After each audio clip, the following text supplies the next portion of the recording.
All right, we're back out here at the cabin. I haven't been out here since Thanksgiving morning when we put the plywood on that far side of the roof. The Triflex is shedding the snow really good, so that's nice. I knew it was gonna. It's not bad out today. It's like 28 degrees, but it's kind of windy.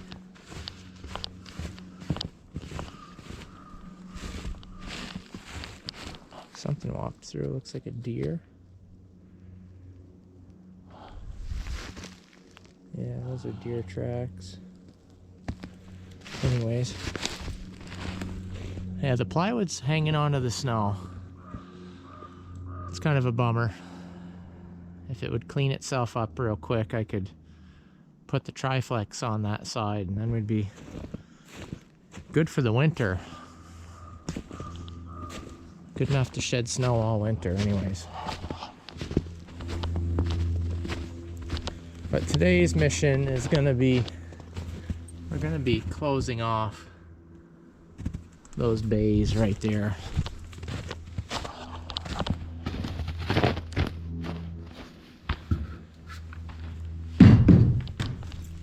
Let me get some steps on this thing. It's quite a jump there.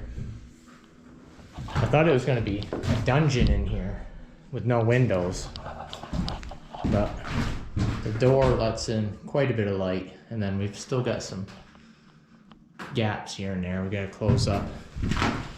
Want to get it closed in so squirrels and mice can't get in here, but today's mission is right there. We're gonna try and close those up. Takes 4 boards. I've only got 3, unfortunately, so we'll get a side and a half done, and then I'll bring another one out here. But I do have a flashlight. So here's today's kit.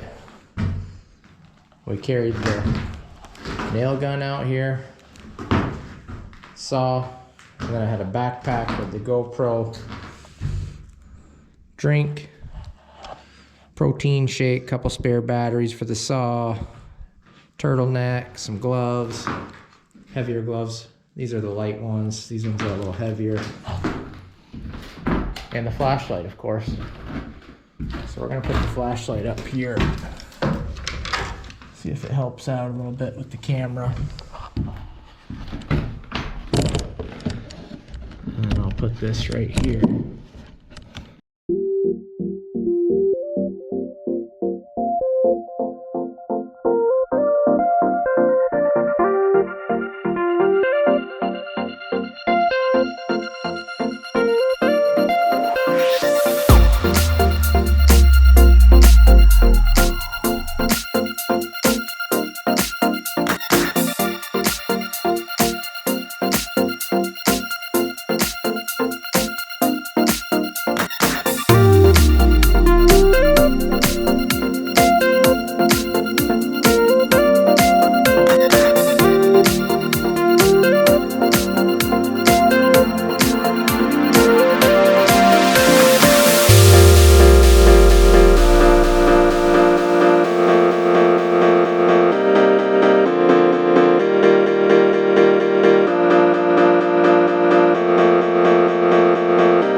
unfortunately, that's it for the 2x6 we have out here. But we got that side closed in. This side halfway closed in. I gotta bring a drill, get those 2 screws sticking out in the way next time.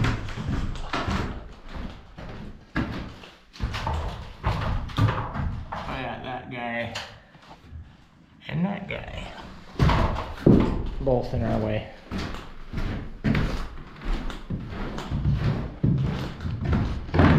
I might be able to put the strip of plywood over the door.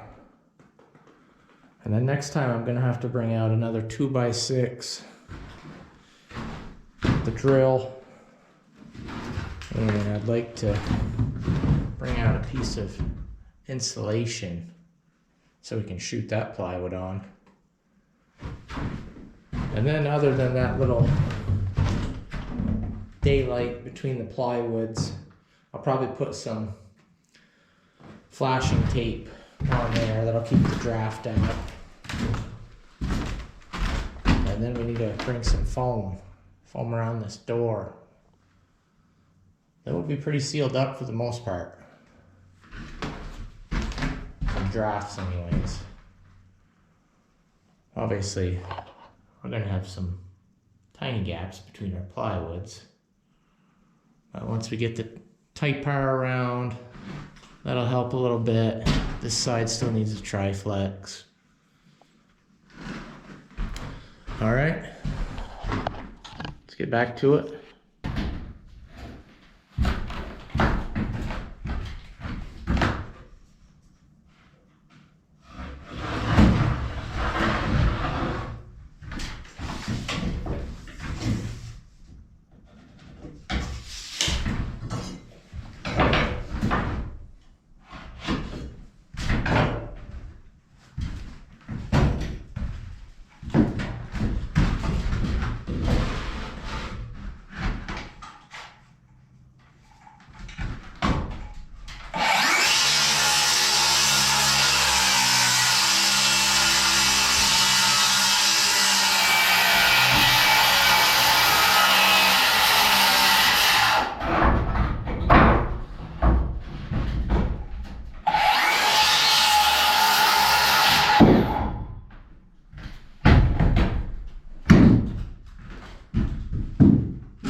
We're going to put a handle on this door. Just a grab handle, not a doorknob.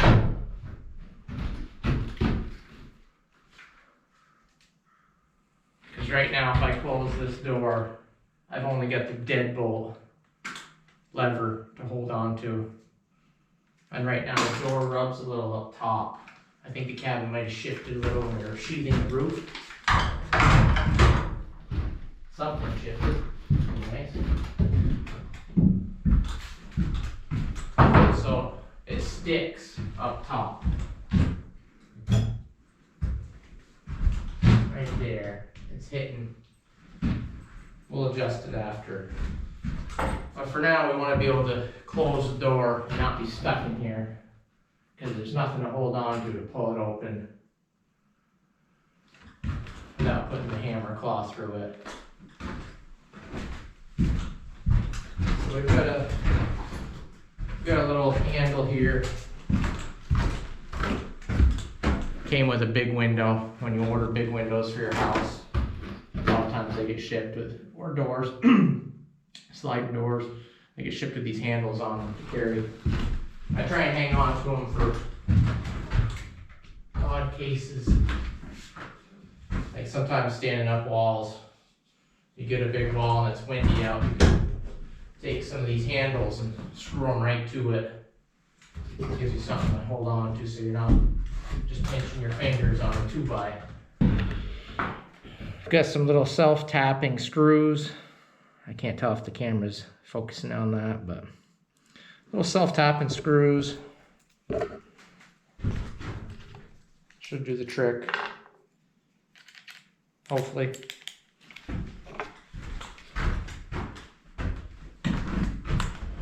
So we might actually switch this for a doorknob and then move the deadbolt up here, so I want to be up a ways higher. And if I'm close to the edge,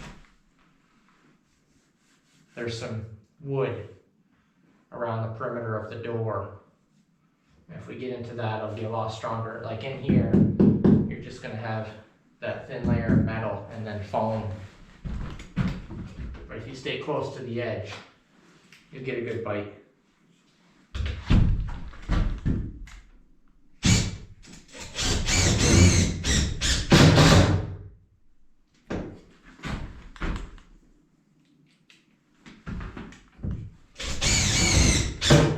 Just temporary. It's not a pretty door or anything, so I'm not worried about it.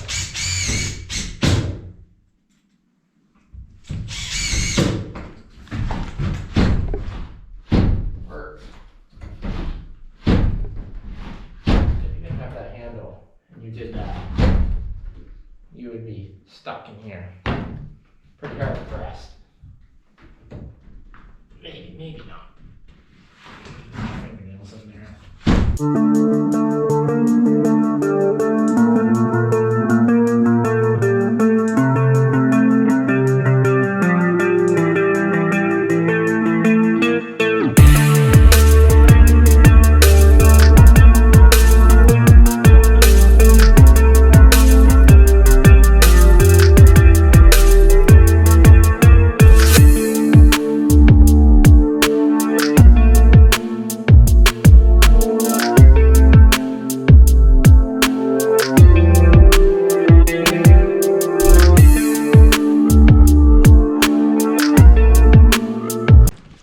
All right, we're all sealed up in the eaves.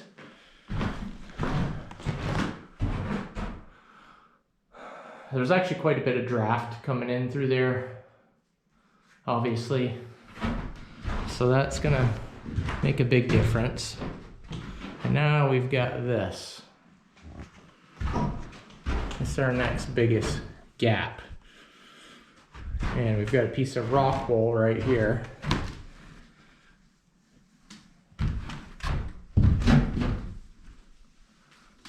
Spin it around.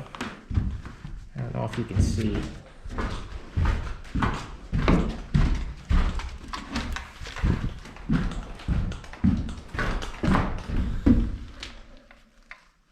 So it's an R15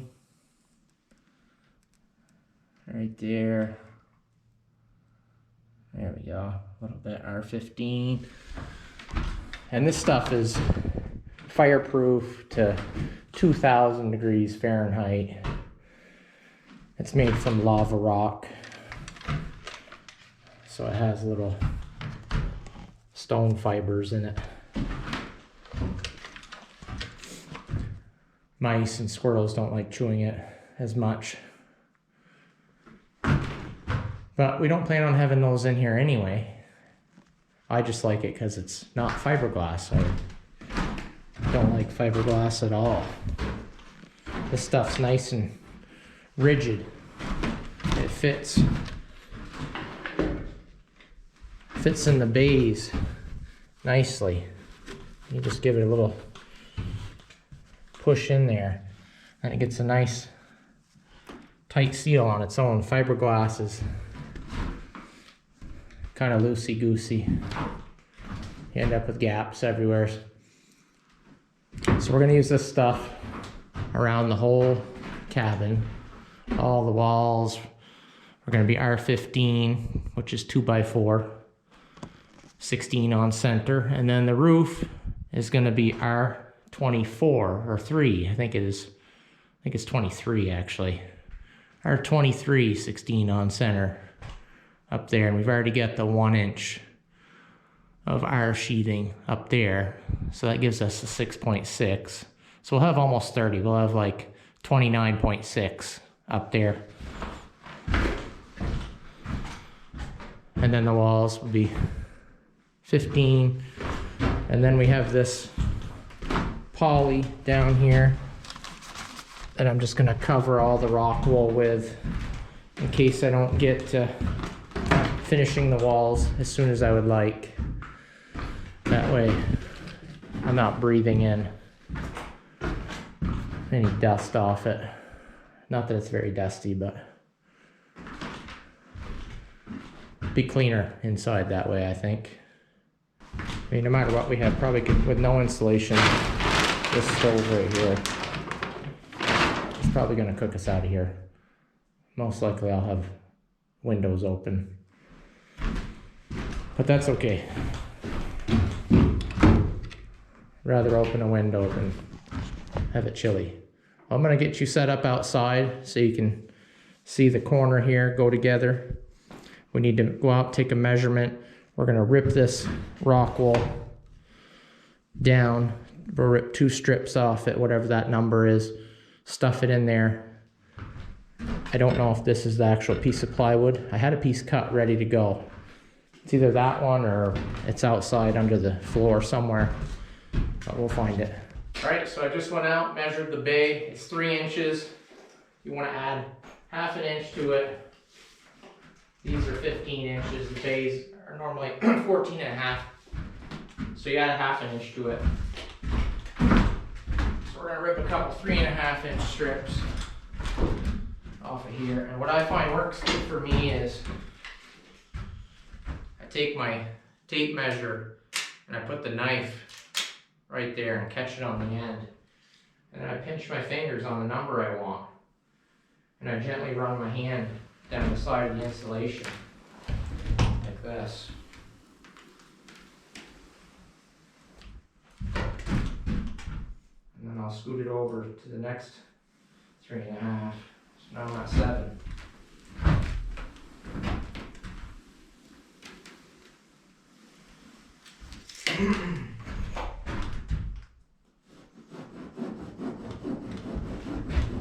This knife is basically like a bread knife.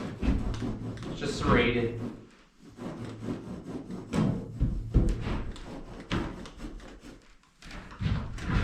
Alright, there's one.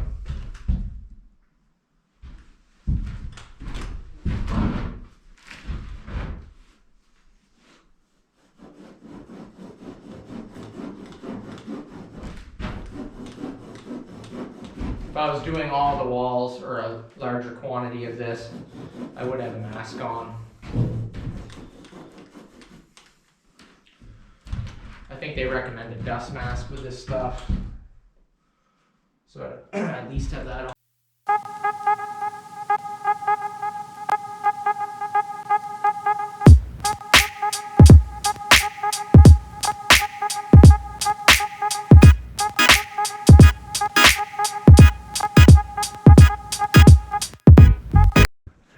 we've got it buttoned up.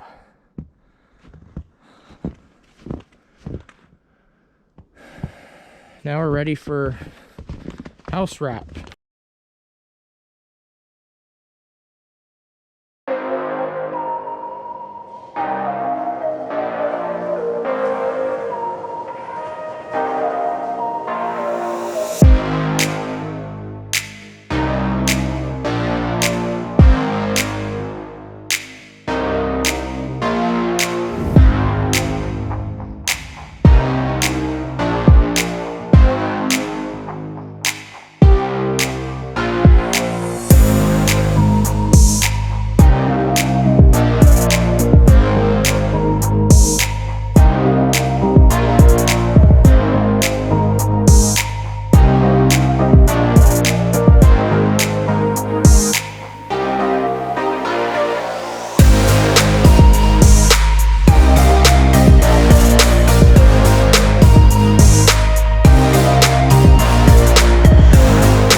So in case you didn't see what I did here to hold this roll, I just took a block, screwed it to the side of the house, building, cabin, and then I put another one under it.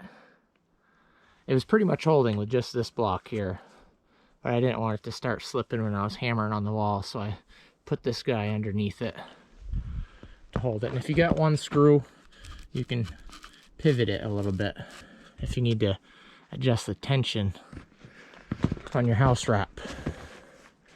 So there's that side, and it's nice to nail them where the studs are, or at least close to the studs. This building, I put the studs right under the rafters, so I tried to throw the nails right there. Fairly easy to find on the eaves. On this side, I could only look above the roll to see my lines. But let's see if we can get this side here done. It's snowing now, so I might have to do something to protect the GoPro from getting wet.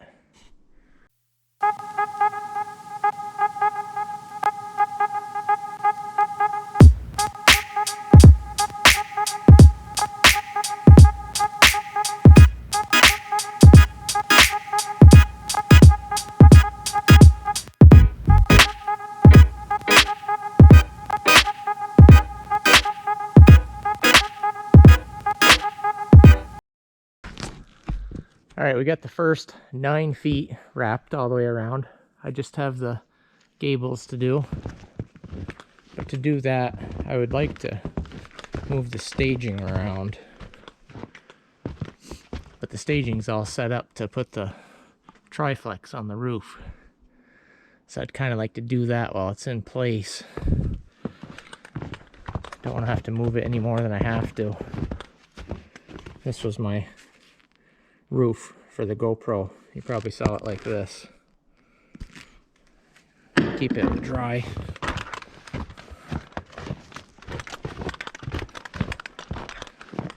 And then over here, we just got to get some up there.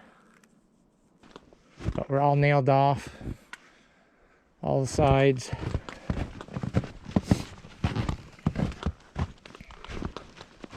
Just need to adjust our door. Then we can take these little cleats off here.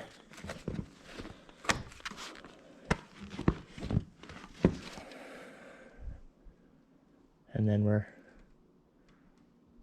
ready to foam that door. That's the only gap left, is foaming around that door. I gotta get some cold weather foam. Regular foam's not gonna expand much out here in this temperature. And then I just need to, after I adjust the door, I need to run some silicone under the threshold. Probably, obviously on the outside I will. On the inside, normally you'd put a whole tube of silicone down before you even set the threshold in it. But I knew I was gonna have to shift the door around a little bit as we built, so just do it after. All right, today we're gonna cut this window in. I'm all set up, ready to go. I gotta go up there, mark it out, cut the hole, frame it for the window, and then we're ready to put the Triflex on here, or not Triflex, the tire paper on this side. Decided to carry an extension ladder out. I'd like to get this done. I don't want to move the stage in anymore, and I have to. So let's have at it.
We go. I could actually use two of these for the sides. Gotta get all the nails out of the ply. Wow. That brightens up the ceiling a lot. Of course, there's nails right there. Murphy's Law.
it.